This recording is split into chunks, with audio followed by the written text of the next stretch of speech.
చెప్పు. చెప్పాలా? Yes. Feel అవ్వకూడదు. నో.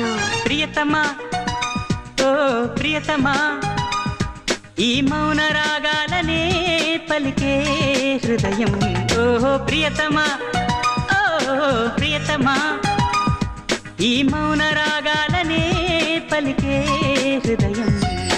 నిన్ను చూడాలని ఓ మాట చెప్పాలని కలవరిస్తోందని తెలుసా. ఓహో ప్రియతమా ఓ ప్రియతమా, ఈ మౌన రాగాలనే పలికే హృదయం. ఓహో ప్రియతమా.